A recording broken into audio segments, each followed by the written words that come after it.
বারাসাতের 12 নম্বর রেলগেটের কাছে আগুন পুড়ে ছাই বেশ কয়েকটি দোকান। আগুন নিয়ন্ত্রণে আনা হলো দমকলের 3টি ইঞ্জিন।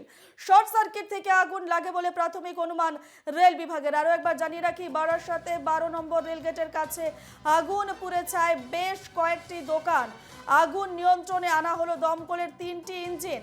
শর্ট সার্কিট থেকে আগুন লাগে বলে প্রাথমিক অনুমান রেল বিভাগের।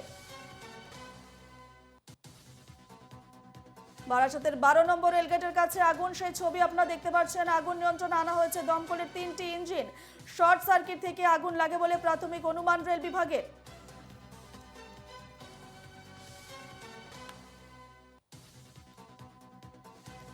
বারাসাতে আগুনে পুড়েছে একাধিক দোকান।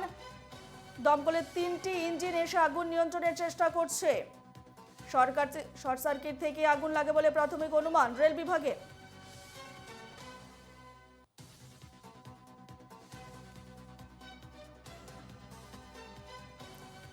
এ নিয়ে বিস্তারিত জানবো, সরাসরি রয়েছেন আমাদের প্রতিনিধি দীপঙ্কর ভৌমিক। দীপঙ্কর, কিভাবে আগুন লেগেছে, কি জানা যাচ্ছে এবং ক্ষয়ক্ষতির পরিমাণ সম্পর্কে কি জানতে পারছো?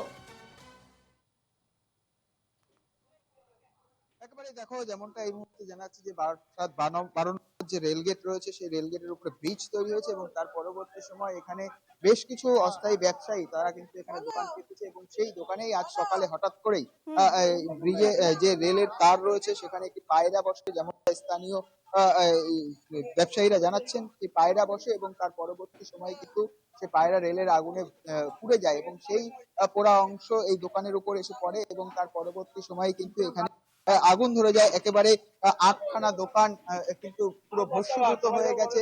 প্রচুর পরিমাণ ক্ষয়ক্ষতি হয়েছে ব্যবসায়ীদের, এমনটাই কিন্তু খবর পাওয়া যাচ্ছে এবং পাশাপাশি ব্যবসায়ীরা রয়েছে, আমি একটু কথা বলার চেষ্টা করবো। দাদা, কি হয়েছিল, কখন জানতে পারলেন? দেখুন, আমার এখন মানসিকতা নাই। আমার এত বড় ক্ষতি হয়েছে, সে ক্ষতিটা আমি মানুষকে দিতে পারছি না। এটা রেলের পাশে যে মালগাড়ি লাইন আছে সাইডিং এ, ওখান থেকে যে একটা কোনো পায়রা বা কোনো কাক ওটা বাস্ট হয়েছে, সেই প্রাণীটা বাস্ট হয়ে চালের উপরে পড়েছে। ওই চালে ওই আগুন থেকে পুরো আস্তে আস্তে আগুন লেগে গেছে। দমকল একদম টাইমে ঢুকে গেছে। দমকলের কোনো ইয়ে নেই, না দমকলের কোনো ইয়ে নেই। দমকল টাইম মতো এসেছে। আমরা আগুন রক্ষা করতে পারি নাই, মানে কম্বলের সব তুলোর জিনিস তো, এখান থেকে তাড়াতাড়ি সেখানে আগুনটা লেগে গেছে।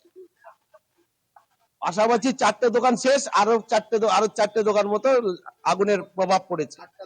হ্যাঁ, এরকম পড়ে বুঝতে পারছো, এখানকার ব্যবসায়ীরা যেমনটা জানাচ্ছেন যে রেলের যেহেতু তার রয়েছে এবং সেই রেল লাইন সংলগ্ন যে সমস্ত দোকান, বারবার করে এখান থেকে কিন্তু আরপিএফ বা জিআরপির পক্ষ থেকে কিন্তু তাদেরকে কিন্তু নির্দেশ করা হয়েছিল যাতে এখান থেকে তারা দোকান সরিয়ে নেয় বা তাদেরকে অন্যত্র সরিয়ে দেওয়া হয়। কিন্তু তার পরবর্তী সময় এই দোকানগুলো থাকায় কিন্তু বেশ কিছুটা সমস্যায় রেলেও পড়েছে।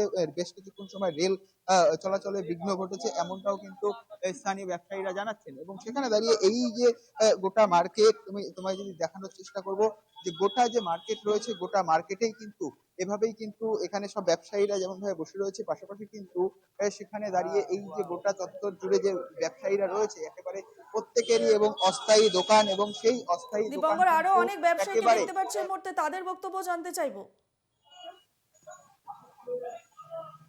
একটু আমি আরো আরো যারা রয়েছে একটু কথা বলার চেষ্টা করবো। বলছি, কি হয়েছিল, কখন জানতে পারলেন?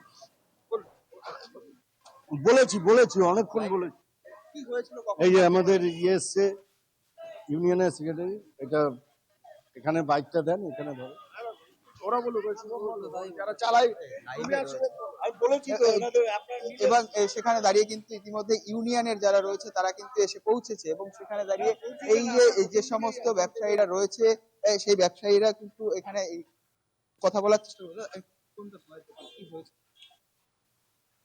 দেখুন, এখন যা পরিস্থিতি, মানসিকভাবে কথা বলার মতন পরিস্থিতি কেউ নেই। আমরা এই 8:30 না 9টা নাগাদ জানতে পেরেছি। আমার বাড়ি গুমা দোকান এখানে, তো এসে তো দেখছি এই পরিস্থিতি। আমাদের ওই মাথায় খবরের বেশ দীপঙ্কর, এই খবরে আমাদের নজর থাকবে। আপাতত ধন্যবাদ জানাচ্ছি।